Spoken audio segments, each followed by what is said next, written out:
Kasama ang Sunsilk Food Nano Complex at Thai Doble.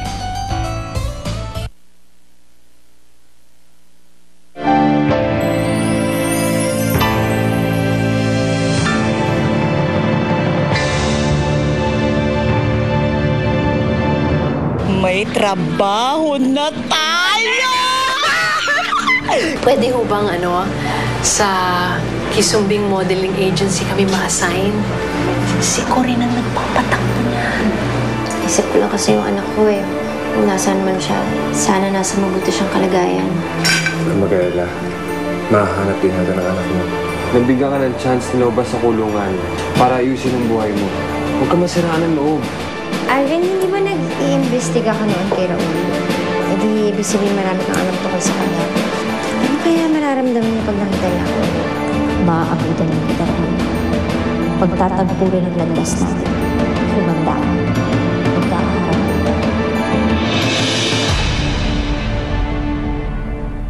Basta, sasama ako sa'yo sa airport. Oo, na.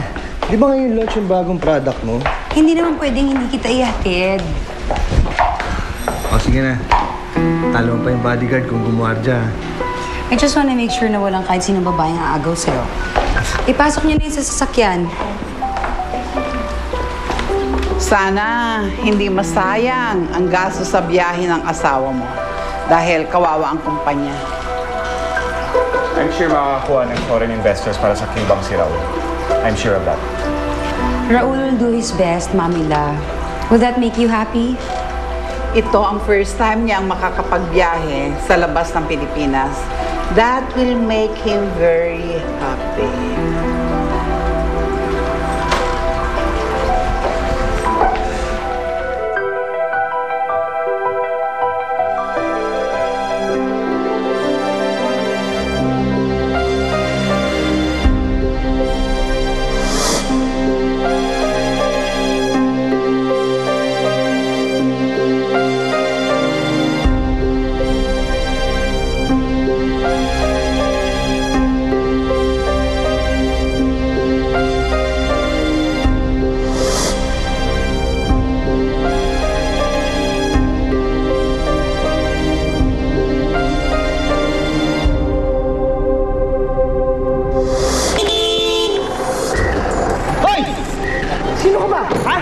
Babaeng pinagkakautangan mo!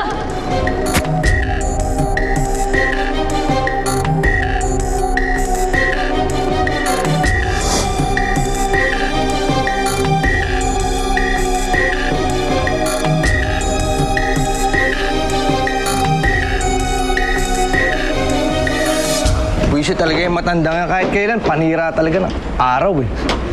Sabihin mo, Tol, parang psychic. Tol, nababasa niyang ginagamit mo lang si Ma'am Corinne. O di ba, Dario, isa ka pa, sinisira mo araw ko. O sige na. O, aminado ko, ginamit ko ang hagdan si Corinne. Pero laki rin naman ang hirap ko, pare. Ginagawa kong lahat para maging maayos yung trabaho ko. Sabi ko nga. Tsaka itong tanda mo, Dario. Wala akong ginawang mali. Hindi naman ako asenso kung hindi napansin ni Papa Arman yung galing ko, di ba? Kaya walang silbi yung pagpapaksal ko kay Corinne kung wala akong talino at abilidad.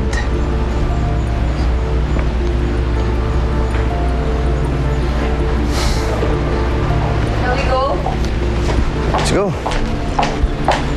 Babe, call me agad as soon as you get there, ha? And be good. Bawal ang babae. Kailan ba naman ako tumingin sa ibang babae? I know you. Kaya mong kunin ang atensyon ng kahit sinong babae sa charms mo pa lang.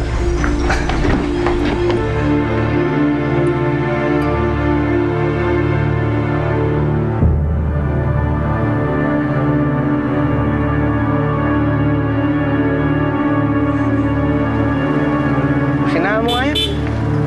Bihira naman yan, oh. Ano bang problema? Ano sa bala? May nasiraan ho eh. Pare, pabantiyan mo naman yan para makalabas kami. Malilate na kami, oh. Sige po, sir. Kabanti ko po. Bihira.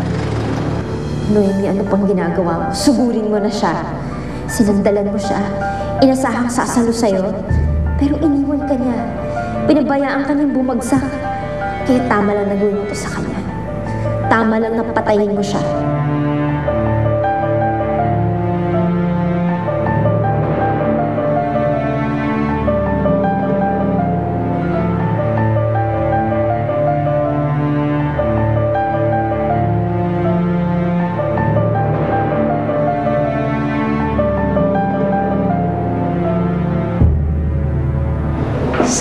makita ko na yung anak ko para magkasama na kami.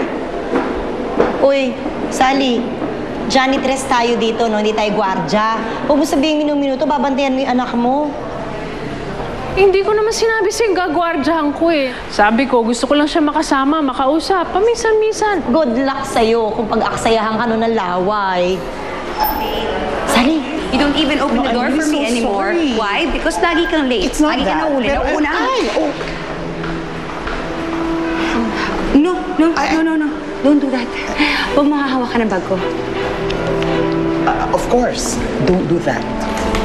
Pakilinisan, lagyan mo ng alcohol kung pinakailangan. Yeah. Excuse me? Bakit kanya ka makatingin sa akin?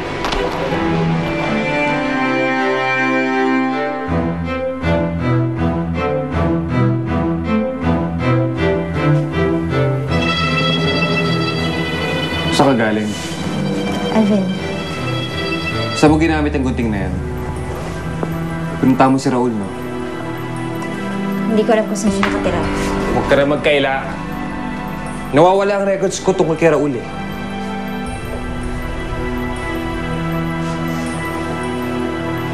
Alam mo naman kung bakit ko to ginagawa, di ba? Para gumante. Naomi, gusto mo mga kulong ulit? Gusto mo magtiis ulit sa kulungan? Pumayag ako magpakulong nang wala akong kasalanan. Mas papayag akong makulong, magantihan ko lang si Raul. Naomi, hindi mo na kilala yung binabangga mo. Iba na si Raul. Malaking tao na siya. Paano kung saktan ka niya?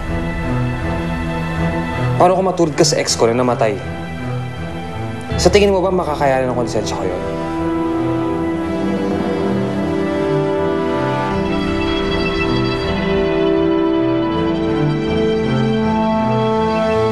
Don't you know who I am? Kayo po yung may-ari ng kumpanya. Alam mo naman pala eh. Pwede ba sa susunod na dumadaan ako, tumabi ka? At pakitabi to kasi napakabaho. Thank you.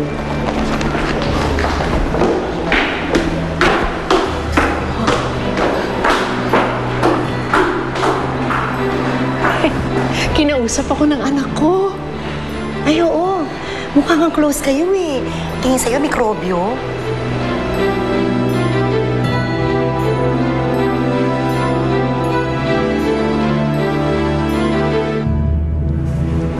Noemi, wala pala si Raul dito sa bansa eh. Pinadala siya ng Cubang sa Amerika para sa isang international business conference. Siguro naman, titigil mo na yung plano mo ng pagigilta sa kanya. Hindi naman siguro ibig sabihin nun, hindi na siya babalik dito, diba? Noemi, ito na yung chance mo para makalimutan siya. Noemi, bakit di mo na ituloy yung plano mo na magbagong buhay? Bata ka pa naman eh. Marami pang pwede mangyari sa'yo. Bakit hindi mo subukan mag-aral ulit? Kaya mo, Alvin, sige. Maghahanap na lang ako ng trabaho. Naubos na rin kasi yung naipa ko sa kulungan. Ayoko mawala ng pantustos sakaling mahanap ko na yung anak ko.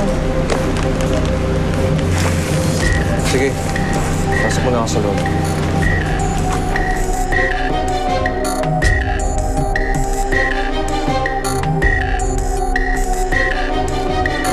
Pero hindi ibig sabihin yung titigilan ko ng plano kong paniningil kay Raul. Hindi ako matatahimik hanggat hindi ko na ipaparamdam sa kanya ang hirap na pinagdaan ako sa kulungan.